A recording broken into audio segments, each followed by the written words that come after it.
अगर 4 भाइयों में 3 भाई रोजगार से हैं, एक भाई बेरोजगार है, तो वो मिलकर उसका ध्यान रखते हैं। बेटा बेरोजगार है तो बाप मरते दम तक उसका ध्यान रखता है, क्योंकि हमारे यहां कहा गया जो कमाएगा वो खिलाएगा, जो आया है वो खाएगा। अरे भाई, आप तो सिर्फ आदमी तक रहे। हमारी ये सोच इतनी व्यापक थी। मैंने कहा ना, झूठ के पुलंदे कैसे रखे गए। अगर आप लोगों से बहुत को ध्यान हो तो जब पितृपक्ष आता है, श्राद्ध पक्ष, जिसमें पूर्वजों के लिए किया जाता है, तो उस दिन, जिस दिन आप अपने पूर्वजों का तर्पण करते हैं, उस दिन क्या होता है, 3 खाने के हिस्से निकाल के रखे जाते हैं। किसके लिए? एक कुत्ते के लिए, एक कौवे के लिए और एक गाय के लिए। क्यों? हमारे यहां गाय देवतुल्य पशु माना गया है, हाईएस्ट पेडेस्टल पे है। कुत्ते को शमशान का के देवता भैरव का वाहन माना गया है, एंड ऑफ द लाइफ की तरफ दर्शाता है। और कौवा उस प्रकार की श्रेणी का जंतु है जो कि तमाम गंदगियों को साफ करता है। यानी हम सिंबॉलिकली ये कह रहे हैं कि अगर भगवान ने हमको सबसे developed creature of the earth और ऑफ द यूनिवर्स बनाया है, तो लोएस्ट से लेके हाईएस्ट तक हर आदमी का ख्याल रखना हमारा कर्तव्य है, हर जीव जंतु का ख्याल रखना हमारा कर्तव्य। वो वहां तक पहुंचे नहीं पहुंचे। इसीलिए मैं कहता हूं कि सिस्टमेटिकली बैठकर आप लोगों के दिमागों में, हम लोगों के दिमागों में 2-2, 3-3 पीढ़ी से ऐसी चीजें बैठाई गई जिसके ठीक उलट थी। 1-2 उदाहरण और दूंगा। जैसा ये भी ममता जी ने बोला फिल्मों के बारे में, फिल्मों में भी आपने देखा, जैसे उन्होंने बताया, एक ऐसा सीरियलों में कैरेक्टर होगा। अब मैं एक दूसरी बात की तरफ आता हूं। आपने जितनी हिंदी फिल्में देखी होंगी, भाई मैंने तो हिंदी और इंग्लिश के अलावा नहीं देखी, एक आधा उर्दू की फिल्म ही देखी है, अन्य भाषाओं की तो फिल्में मैंने देखी नहीं है। मगर हर हिंदी फिल्म में शुद्ध हिंदी बोलने वाला कैरेक्टर या तो विलेन होगा या कॉमेडियन होगा। ये धीरे धीरे हमारे दिमाग में बैठ गया। हीरो क्या बोलेगा? 60, 70 और 80 के दशक तक उर्दू मिक्स्ड हिंदी बोलता था, पिछले 20 साल से इंग्लिश मिक्स्ड हिंदी बोलेगा।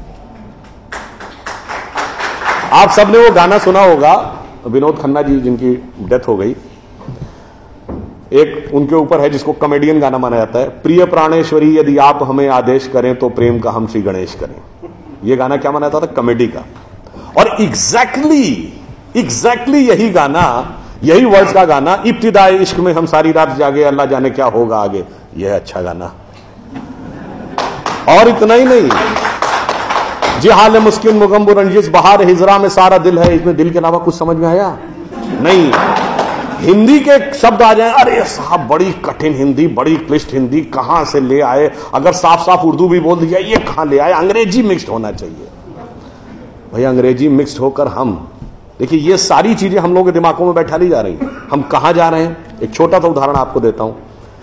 मैं किसी भाषा के प्रति सम्मान या असम्मान नहीं व्यक्त करना चाहता, एक तथ्य सामने रखना चाहता हूं। अंग्रेजी भाषा में केवल 5 वॉवेल हैं, AEIOU, केवल 5 वॉवेल, और मात्रा पाई जैसी कोई चीज ही नहीं है।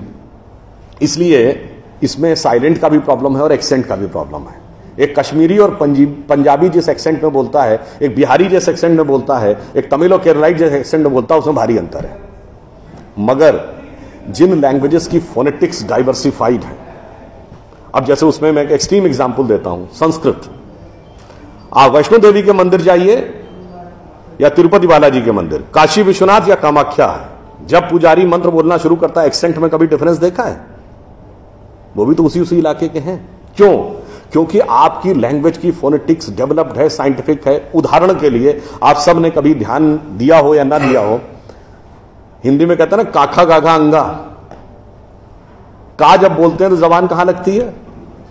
फिर खा में और पीछे, गा में और पीछे, घा में और पीछे, जब अंगा बोलते हैं तो गले से निकलता है।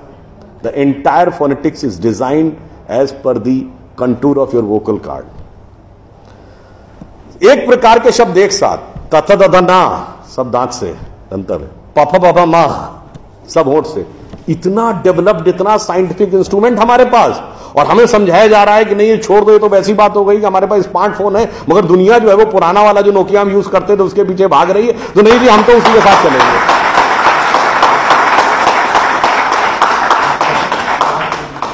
अंत में मैं एक बात और कहना चाहूंगा, हमें एक ये समझाया जाता है साइंटिफिक नहीं है, हम लोग साइंटिफिक नहीं है। साइंटिफिक एटीट्यूड से चलना चाहिए। मान लिया साहब, बिल्कुल साइंटिफिक एटीट्यूड से चलना चाहिए। मैं एक छोटी सी बात पूछना चाहता हूं। अभी एक विवाद आ गया था, उस विवाद पर नहीं जाना चाहता। जब वो हज का सब्सिडी खत्म हुई तो कुंभ मेले का विषय आ गया। कुंभ मेला हम सब जानते हैं। कुंभ मेले का एक एस्पेक्ट आप लोगों ने कभी ध्यान दिया है? कुंभ मेला कितने साल में एक बार पड़ता है? 12 साल में। 12 साल में एक बार क्यों पड़ता है? क्योंकि वो जुपिटर की साइकिल पर आधारित है। बृहस्पति ग्रह हर 12 वर्ष के बाद अपना एक चक्कर पूरा करके उसी राशि में दोबारा आता है, इसलिए कुंभ मेला 12 वर्ष में एक बार पड़ता है। हजारों सालों से चला आ रहा है, ठीक है। तो इसका मतलब हमको पता था ना कि बृहस्पति की साइकिल 12 साल की है। इनको तो अभी 100 साल पहले पता चला कि बृहस्पति की साइकिल 12 साल की है। और उसके बाद हमको समझा दिया जाता है नहीं साहब हम अनसाइंटिफिक थे। अब आप एक और बड़ी मजेदार बात देख लीजिए। सूर्य ग्रहण और चंद्र ग्रहण पड़ता है तो उसका डेट और टाइम कौन तय करता है? सरकार घोषणा करती है ना, टीवी पे आता है, रेडियो पे आता है, अखबार में आता है। किस बेस पे आता है?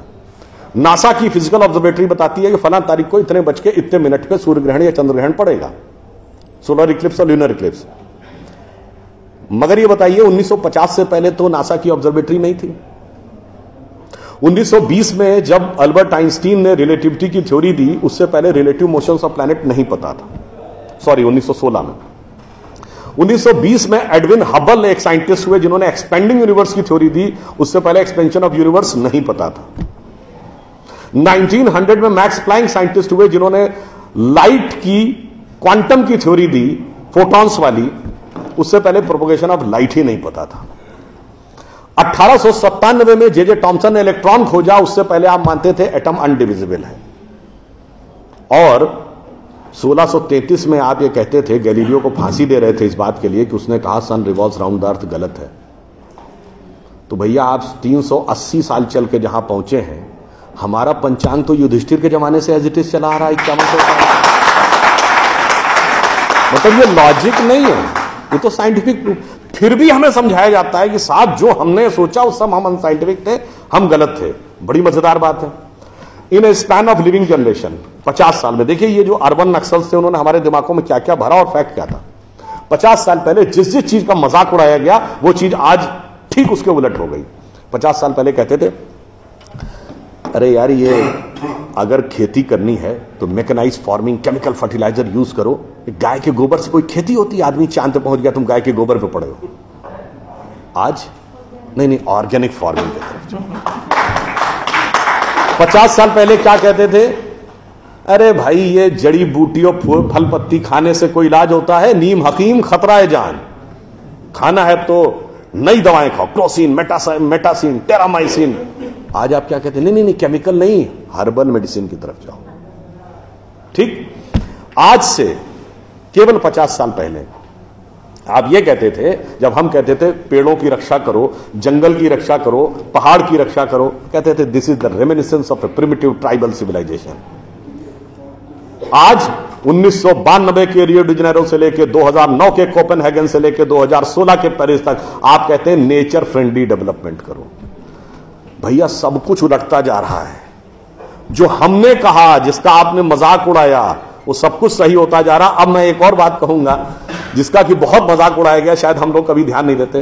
भारत में यह कहा जाता था कि ज्ञान प्राप्त करना है तो ध्यान लगाओ। संत महात्मा जाके गुफा में ध्यान लगाते थे, पीर फकीर जाके कहते थे इल्हाम हो जाएगा।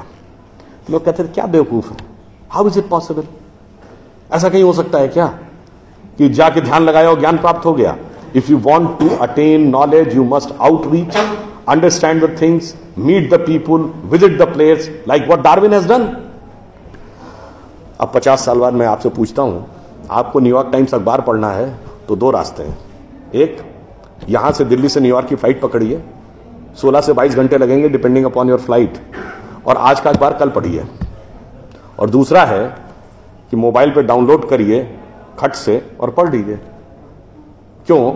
आपके हाथ में डिवाइस है, जिसने डिवाइस बनाई उसने सॉफ्टवेयर भी बनाया है, और जिसने सॉफ्टवेयर बनाया उसने सपोर्टिंग नेटवर्क भी बनाया है।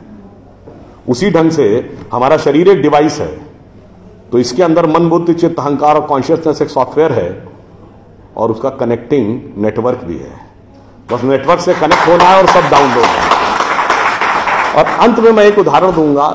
सब कुछ कहा जाता था कि पैसे के कारण शोषण हुआ, इसलिए खड़े हो जाओ, लोगों के साथ भिड़ जाओ।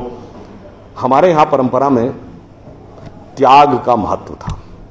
हम आपसे पूछें, दो राजा बताइए जो सबसे बड़े महान माने गए भारतीय संस्कृति में, राजा राम और राजा हरिश्चंद्र। दोनों इसलिए कि त्याग किया, इसलिए नहीं कि बड़ा बड़ा इलाका अलेक्जेंडर द ग्रेट की तरह कब्जा कर लिया। अब मैं एक आपको उदाहरण देता हूं, वो त्याग कैसे समाज में रचा बसा था। हमारे पूज्य संतों में से एक हुए संत रविदास, काशी के रहने वाले थे। उनके पास भगवान राम की एक मूर्ति थी। काशी नरेश उनके पास गए, कहा जाता था इतनी सिद्ध मूर्ति है, आप कृपया इसे मुझे दे दीजिए। ऐसी मूर्ति राजा के पास होनी चाहिए राजभवन में, ना कि इसमें मैं इस मूर्ति के वेट का 10 गुना सोना आपको दे दूंगा। उन्होंने मना कर दिया। उन्होंने कहा जी इसके वेट का 100 गुना सोना दे दूंगा। उन्होंने मना कर दिया। तो राजा को थोड़ा क्रोध आ गया। उसने कहा ऐसा है रैदास जी, आज जिस झोपड़ी में रह रहे हैं इसमें जितना सोना आ सकता हो नीचे से ऊपर तक उतना भर लीजिए, उतना मैं आपको देने को तैयार हूं। तो एक बार उनकी पत्नी का मन आया कि भाई ऐसा बढ़िया ऑफर नहीं मिलेगा, अब हमें इस पर विचार कर लेना चाहिए। रैदास ने क्या जवाब दिया? एक मोरो राम नाम धन, एक मोरी आशा, ऊ धन आई है ई चले गई है, ना चाहे भगत रैदासा। मना कर दिया। रैदास जी क्या थे? वो जूते बनाते थे, आज की परिभाषा के अनुसार दलित थे। अब आप आइए, संत कबीर जुलाहा थे, आज की परिभाषा के अनुसार ओबीसी। जब उनके बेटे ने भगवान के भजन के बजाय पैसा कमाना शुरू किया तो कबीर ने क्या कहा? उनके बेटे का नाम था कमाल। उन्होंने कहा बूढ़ा वंश कबीर का, उपजा पूत कमाल, और हरि का भजना छोड़ के घर ले आया माल। यानी उन्होंने उसको डिस्कार्ड किया। आप त्याग में रह के दिखाएंगे। अब आप आइए, मीराबाई राज परिवार की थी आज के हिसाब से, फॉरवर्ड। और उन्होंने क्या कहा? पायो जी मैंने राम रतन धन पायो, और जन्म जन्म की पूंजी पाई बाकी सबे लुटायो। उन्होंने भी पैसे की तरफ नहीं रहा। और अंत में ये सब एक ही कंटेम्परेरी है, तुलसीदास जिन्होंने रामचरितमानस लिखी, वो ब्राह्मण थे, फॉरवर्ड आज के जमाने के हिसाब से। कहा जाता अकबर उनके पास गए। अकबर ने कहा कि आप हमारे दरबार में आकर स्थान ग्रहण करिए, हम आपको 60,000 की मनसबदारी देंगे। उस जमाने में मनसबदारी एक रैंक होती थी। तो जैसे 40,000 की मनसबदारी वॉज मैक्सिमम, 60,000 का मतलब हुआ कि राजा के बाद सबसे बड़ा स्टेटस आपका होगा। तो तुलसी ने क्या जवाब दिया? हम तो सेवक राम के हियो धरे दरबार, हमारे तो हृदय में भगवान राम का दरबार धरा हुआ है। तुलसी का अब होएंगे नर के मनसबदार। ये मैंने क्यों बताया? जो बातें ये अर्बन नक्सलिस्ट समझाते हैं कि शोषण किया गया, कैपिटलिज्म किया गया, अगर मार्क्स ने कहा धर्म एक अफीम है जो गरीबों को पिला दी जाती है ताकि अमीर उस पर हुकूमत करता रहे, पर यहां ऐसा नहीं था। मैंने दिखाया समाज का निचला वर्ग हो, मध्यम वर्ग हो, उच्च वर्ग हो, राज करने वाला वर्ग हो, सबने कहा जो त्याग करेगा वो महान होगा। इसीलिए हमारे यहां महात्मा गांधी महान हुए, ना कि प्रधानमंत्री रहने वाले नेहरू महान। तो इसलिए मैं अंत में ये कहूंगा आप सभी लोगों से कि ये जो मायावी रावण साधु का वेश बना के आता है, सूक्ष्म दृष्टि से इसको समझिए और आश्वस्त रहिए कि वो चाहे कितना भी मायावी हो, अंत में विजय हमारी ही होगी, क्योंकि हम आज दुनिया के यंगेस्ट नेशन है। जैसा अभी नलपत जी ने कहा ना कि भाई people like us we are in minority. हम देश दुनिया के सबसे युवा देश हैं, यह सत्य है, मगर यह अर्ध सत्य है। हम सबसे युवा देश और सबसे प्राचीन सभ्यता है। We are the youngest nation and the oldest civilisation. तो एक गौरवशाली हमारा भूतकाल है और एक शानदार भविष्य है जो हमारी प्रतीक्षा कर रहा है। बस बीच के इस माया के प्रपंचों को से हम बचे रहें तो कहीं कोई संदेह नहीं है। एक पंक्ति कहकर समाप्त करूंगा कि गौरवशाली था भूत, भविष्य भी महान है, अगर संभालें आप उसे जो वर्तमान है। धन्यवाद।